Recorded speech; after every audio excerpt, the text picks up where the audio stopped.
அதிகாரம் 6வது வசனத்தை கூட வாசிக்கலாம். அப்படி நான் பிரயாணப்பட்டு தமஸ்குவுக்கு சமீபமான போது மத்தியான வேளையிலே சடுதியாய் வானத்திலிருந்து பேரொளி உண்டாகி என்னை சுற்றி பிரகாசித்தது.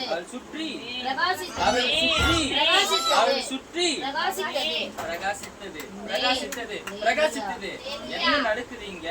முதல்ல பிரகாசிக்கிறது என்று சொன்னா உங்களுக்கு தெரியுமான்னு தெரியல, நானே சொல்றேன். பிரகாசிக்கிறது அப்படின்னு சொன்னா ஒரு ஒளி இருக்குதுன்னா அந்த ஒளி வெளிச்சமா இருக்கிறதும் அந்த வெளிச்சம் சொல்றதை காட்டிலும் அது பளபளப்பா இருக்குது. அந்த வெளிச்சம் பிரகாசம் அப்படின்னு சொன்னா மற்ற பொருளை காட்டிலும் அந்த ஒரு பொருள் கொஞ்சம் வித்தியாசமா இருக்குது. ஒரு 10 பொருள் இருக்குதுன்னா அந்த 10 பொருள் எந்த ஒரு பொருள் கொஞ்சம் வித்தியாசமா நம்ம பார்க்க ரொம்ப அட்ராக்ஷனா ஒரு ஈர்ப்பா இருக்கிறதோ அந்த பொருள் தான் பிரகாசமா இருக்கு. அப்போ அந்த பொருள் தான் வித்தியாசமா இருக்குது. அது ஒரு மனுஷன் அப்படின்னு சொல்லும் போது அவனுடைய புகழ்ச்சின்னு சொல்லலாம், இல்ல கீர்த்தின்னு சொல்லலாம், இல்ல அவனுடைய குணாதிசயம்னு சொல்லலாம். அப்படி ஒரு பொருள் பளபளப்பா இருந்தா பிரகாசிக்கிறதுன்னு சொல்லலாம். ஒரு மனுஷனை வச்சு சொல்லும் போது அவனுடைய குணாதிசயங்கள் பிரகாசமா இருக்குதுன்னு சொல்லலாம், அவனுடைய கீர்த்தி பிரகாசமா இருக்குன்னு சொல்லலாம், அவனுடைய புகழ்ச்சி பிரகாசமா இருக்குதுன்னு சொல்லலாம். அப்போ பிரகாசம் என்ற வார்த்தைக்கு இவ்வளவு அர்த்தங்கள் இருக்குது. அல்லேலூயா. இங்க சம்பவம் என்ன நடக்குது? சவுல் என்ற ஒரு மனுஷன் இருந்தா அவன் தேவனுக்கு விரோதமாய் தேவனுடைய மனுஷர்கள் எல்லாருமே ஒரு ஆணாகிலும் ஒரு பெண்ணாகியும் சகோதராகியும் சரி யாருமே இருக்க கூடாதுன்னு சொல்லி எல்லாருமே கொலை பண்ணுகிற ஒரு மனுஷனா இருந்தா ஒரு நாள் வந்தது. அவனிடத்திலே பிரகாசமுள்ள ஒருவர் தோன்றி முள்ளில் உதைப்பது சரியா என்று அவர் கேட்கிறார். அதுக்கு பிற்பாடு அவனுடைய வாழ்க்கையை மாறப்பட்டதான். அல்லேலூயா. அப்போஸ்தலர் 9 3ஆம் வசனத்தை கூட வாசிக்கலாமே. 9:3. அவன் பிரயாணமாய் போய் தமஸ்குவுக்கு சமீபித்த போது சடுதியிலே வானத்திலிருந்து ஒரு ஒளி அவனை சுற்றி பிரகாசித்தது. அவன் தரையிலே விழுந்தான். அப்பொழுது சவுலே நீ என்னை ஏன் துன்பப்படுத்துகிறாய் என்று தன்னுடனே சொல்லுகிற ஒரு வார்த்தையை கேட்டான், சத்தத்தை கேட்டான். அதற்கு அவன், ஆண்டவரே நீர் யார் என்றான். அதற்கு கர்த்தர், நீ துன்பப்படுத்துகிற இயேசு நானே, முள்ளில் உதைக்கிறது உனக்கு கடினமாம் என்றார். என்ன நடக்குது? அங்க சவுல் என்ற ஒரு மனுஷன் தான். அவன் கர்த்தருடைய பிள்ளைகளுக்கும் விரோதமான காரியங்கள் செய்கிற எல்லாருமே கொலை பண்ணி போடுகிற ஒரு மனுஷனா தான். அது அவங்களுடைய சட்ட திட்டத்துல அவங்களுடைய காரியத்துல அது ஒரு நியாயமான காரியமா இருந்தது. ஆனா வேத வசனத்தின்படி அது தவறான காரியங்களா இருந்தது. ஒரு கொலை பண்ணா சரியா தப்பா?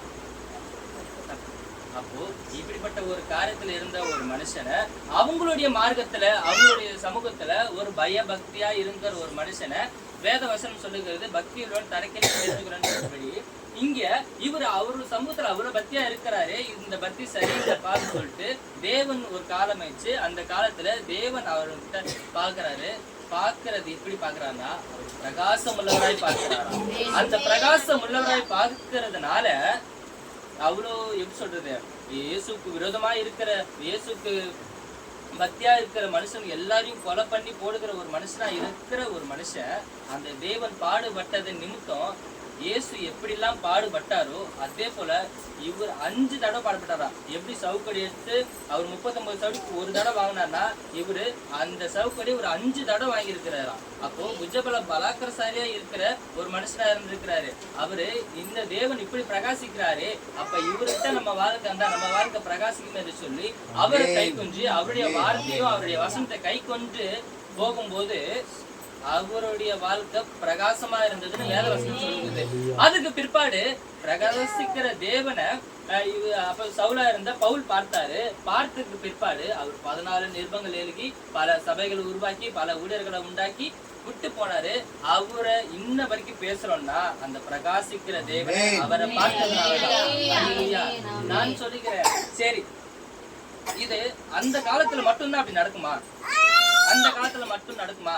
கிடையவே கிடையாது. நம்ம வாழ்க்கையில சக வாழ்க்கையில நடக்கும். ஏன்னு சொன்னா அதுக்கு உதாரணம் வேற யாரும் கிடையாது, நம்ம அருள்ராஜ் அப்போஸ்தலனாகிய தீர்க்கதரிசி கூட எடுத்துக்கலாம்.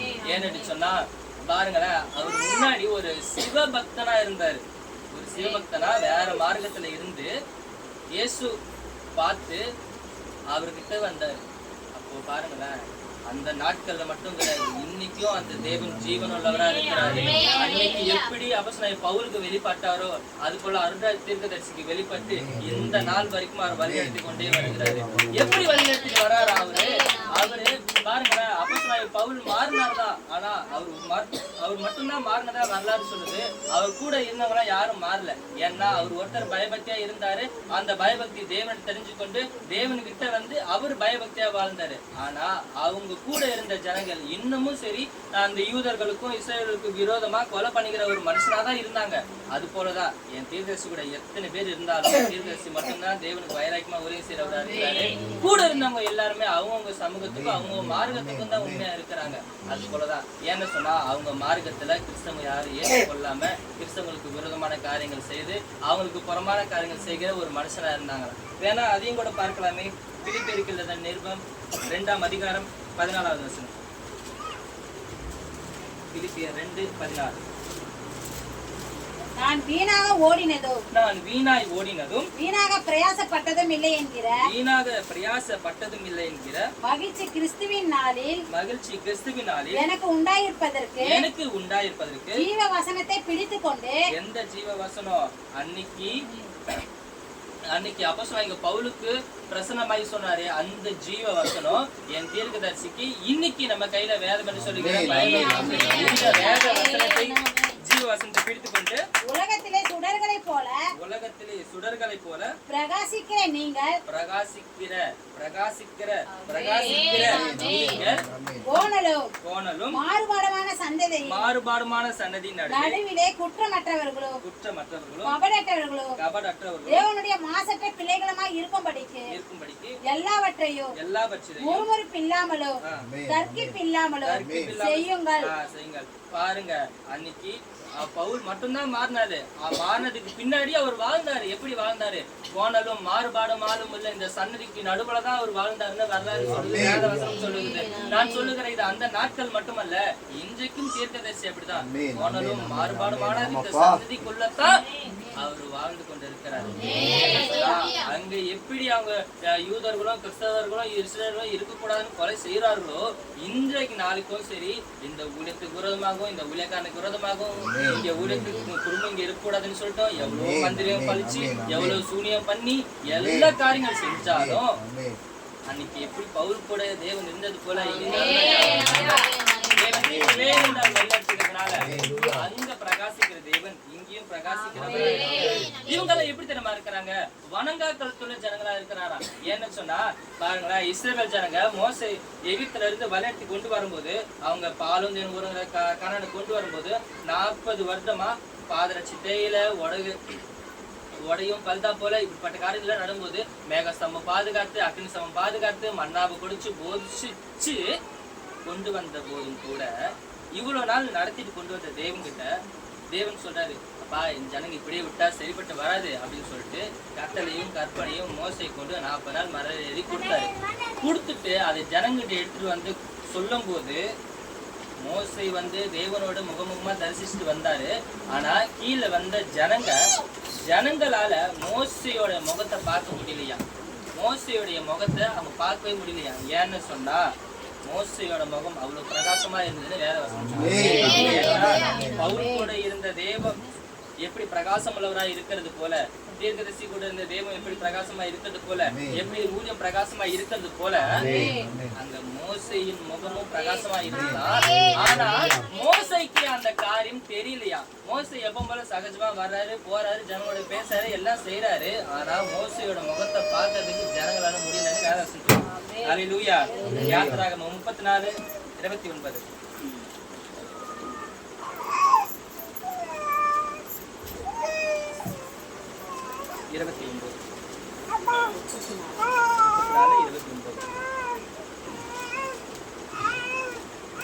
மோசே சாட்சி பலகை இரண்டையும் தன் கையில் எடுத்துக்கொண்டு சீனாய் மலையிலிருந்து இறங்கின போது தன்னோடு அவர் பேசினதாலே தன் முகம் பிரகாசிப்பதை அவர் அறியாதிருந்தான். தன் முகம் பிரகாசிப்பதை பிரகாசித்திருப்பதை கண்டு.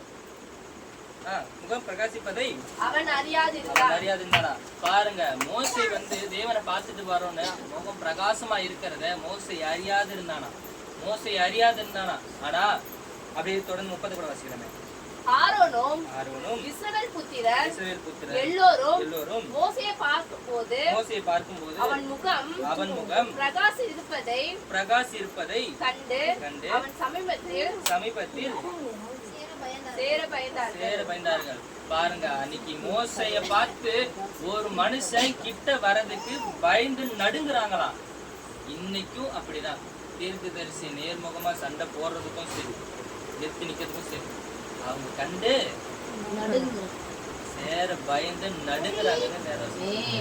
அன்னைக்கு பிரகாசித்த தெய்வம் இந்த நாள் வரைக்கும் பிரகாசமா பிரகாசிக்கிறவராகவே தான் இருக்கிறாங்க. பாருங்க, அது பவுலுக்கு மட்டும் கிடையாது, மோசைக்கு மட்டும் கிடையாது, நம்ம வாழ்கிற நாட்கள்ல நம்மளுக்கும் அப்படிதான் இருந்தாராம். அல்லேலூயா. பாருங்க, என்ன சொன்னா அப்போஸ்தலனாகிய பவுல் வந்து அவருடைய வேலையை அவர் சரியா செஞ்சுட்டு போனாரு. அவர் என்னதான் நம்ம சுத்தி இருக்கிற நெருக்கினாலும் கொண்டாலும் தேவனை பத்தி சுவிசேஷம் சொல்றதுலயும் அவர் ஆராதிக்கிறதுல அவர் பூரியம் செய்யறதுலயும் அவர் சரியா போனாரு. அவர் முகம் பிரகாசிச்சது. அல்லேலூயா. மோசையும் அப்படிதான். மோசை இந்த ஜனங்க வரங்காக்கலத்துள்ள ஜனங்களா இருக்கிறாங்களே சொல்லிட்டு அவங்களை விட்டுட்டு போல, அவங்களுக்காக தரப்புல ஜெபிக்கிறவரா இருந்தாரு, அவருக்காக வழக்காடி வாதாடுகிறவரா இருந்தாரு. அதனால மோசையோட முகம் பிரகாசமா இருந்தது. சுத்தி இருக்கிற ஜனங்கள் என்னதான் துன்பப்படுத்தினாலும் அசிங்கப்படுத்தினாலும் வெட்கப்படுத்தினாலும் மோசை அவருடைய வேலை அவர் சரியா செஞ்சுட்டு போனாரு. ஆனா அவருடைய மகிமை என்னதென்று மோசைக்கு தெரியாது இருந்தது. ஆனா அதை பார்க்கிற ஜனங்கள் அதை கண்டு பயந்து நடுங்கிறவர்களா இருந்தாங்க. பாருங்க, இது மோசைக்கு மட்டும் கிடையாது, சங்கீதக்காரனாகிய தாவீதுக்கும் அப்படிதான். ஒரு அரசனா இருக்கிறவன், அவனுக்கு செல்வந்தனா இருந்து எல்லாமே இருக்குது, ஆனாலும் அவனையும் ஒரு பிரச்சனை வந்து அவனையும் ஒரு பிரச்சனை நெருக்குது, அவனையும் போராட்டம் இருக்குது. ஆனா எல்லா காரியத்தில இருந்தும் தேவன் ஆசீர்வதிக்க நல்லவரா இருக்கிறார். அல்லேலூயா. சங்கீதத்தின் புத்தகம் 67:2. சங்கீதம் 67:2. தேவரீர் எங்களுக்கு இறங்கி எங்களை ஆசீர்வதித்து உம்முடைய முகத்தை எங்கள் மேல் பிரகாசிக்க பண்ணும்.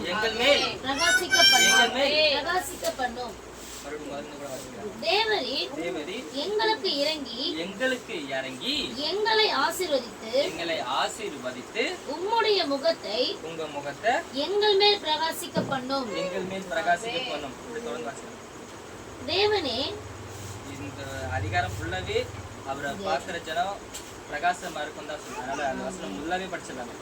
ஒண்ணு கூட தேவனே, பூமியில் உம்முடைய வழியும் எல்லா ஜாதிகளுக்குள்ளும் உம்முடைய இரட்சணியமும் விளங்கும்படியாய் தேவரீர் எங்களுக்கு இறங்கி எங்களை ஆசீர்வதித்து உம்முடைய முகத்தை எங்கள் மேல் பிரகாசிக்க பண்ணும்.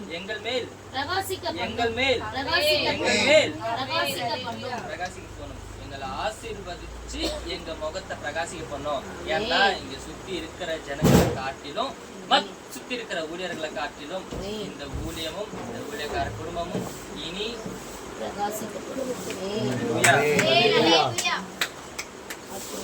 எல்லாரும் சொல்றது கொஞ்சம் துக்கமா இருக்கு. நல்லாதான் கரங்களை சொல்லணும். குடும்பம் நல்லா இருந்து பிரகாசமா இருந்தாதான். பாருங்க, ஒரு 2 ஏர் போதுன்னா, ஒரு பெரிய ஏர் போதுன்னா கூடவே தான் சின்ன ஏர் வருமா. நம்ம தனியா சொல்லிட்டு எதுவுமே செய்ய முடியாது. ஊழியக்கார குடும்பமும் அந்த ஊழியம் உயர்ந்தாலே நம்ம வாழ்க்கையும் உயரும். அல்லேலூயா.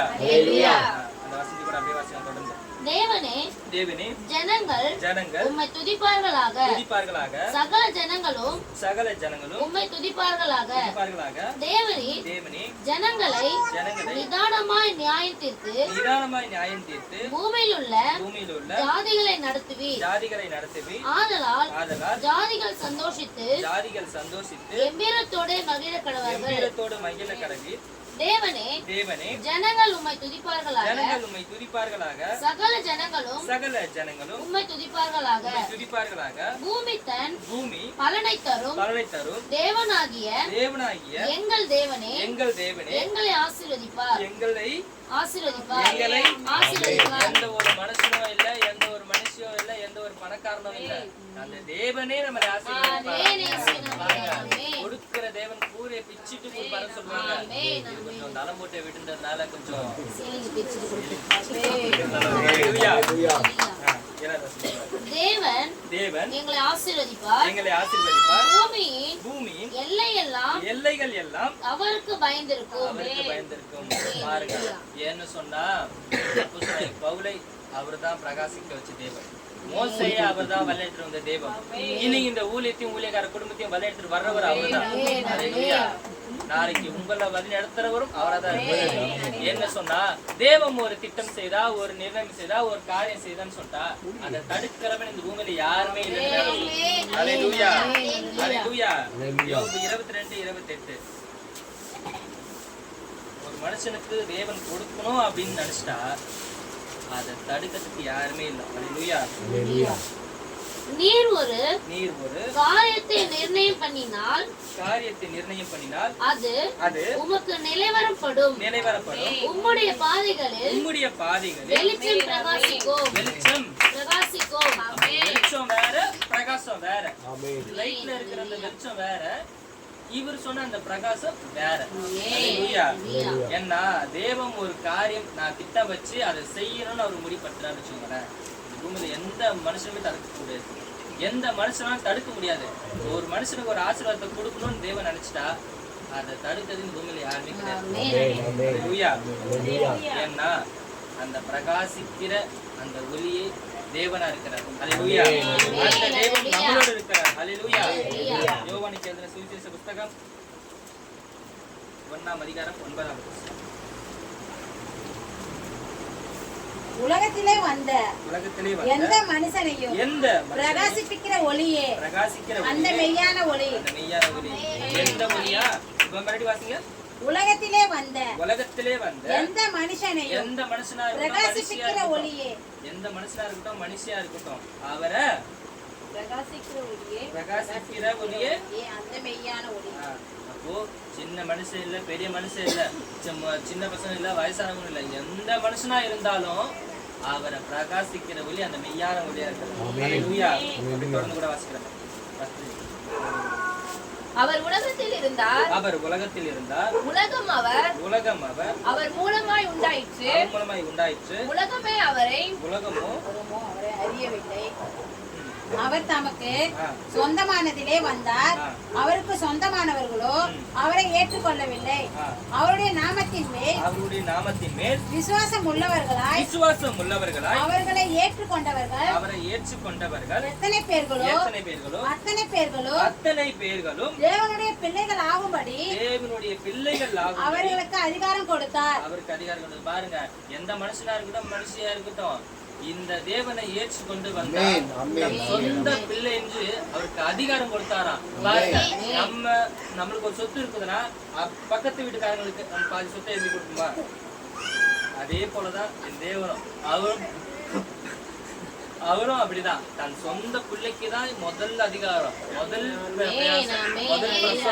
முதல் பிரசங்கமா இருக்கிறது எல்லாமே அவருடைய சொந்த பிள்ளைகளுக்கு தான். இந்த உலகத்துல எத்தனை மனுஷன் இருக்கட்டும், எத்தனை பேரை வேணா இருக்கட்டும், ஆனா அவர் நம்பி சொந்த ரட்சகரா ஏற்றுக்கொண்ட நம்ம வாழ்க்கையில அவர் தான் மெய்யான தேவன்.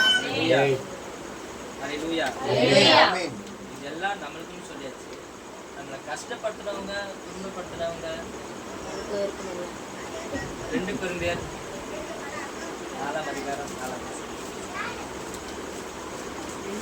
தேவனுடைய சாயலாய் இருக்கிற கிறிஸ்துவின் மகிமையான சுவிசேஷத்தின் ஒளி அவிசுவாசிகளாகிய அவர்களுக்கு பிரகாசமாய் இராதபடிக்கு அவங்களுக்கு அது பிரகாசமா இருக்காது, ஆனா நம்மளுக்கு அது பிரகாசமா இருக்கும்.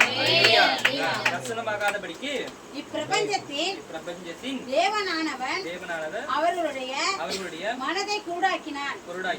நாங்கள் எங்களையோ பிரசங்கியாமல் கிறிஸ்து இயேசுவை கர்த்தர் என்றும் எங்களையோ இயேசு கிறிஸ்துவின் நிமித்தம் உங்கள் ஊழியக்காரர் என்றும் பிரகாசிக்கிறோம். இருளில் இருந்து வெளிச்சத்தை பிரகாசிக்க சொன்ன இயேசு கிறிஸ்துவின் முகத்தில் உள்ள தமது மகிமையின் அறிவாகிய ஒளியை தோன்ற பண்ணும் பொருட்டாக எங்கள் இருதயங்களை பிரகாசித்தார்.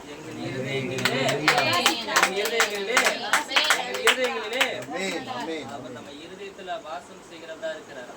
அல்லேலூயா. கடைசியா ஒரே ஒரு வசனத்தை வாசிச்சோம். வெளிப்படுத்து 22:5.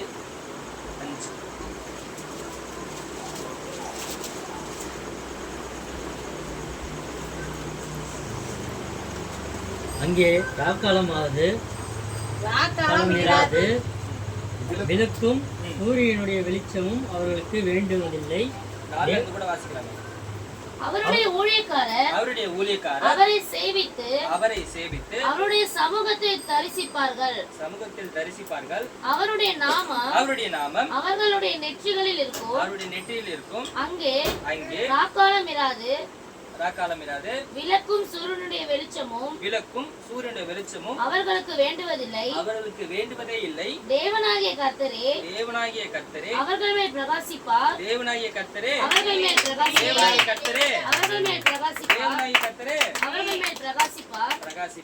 அவர்கள் சதா காலங்களிலும் அரசாளுவார்கள்.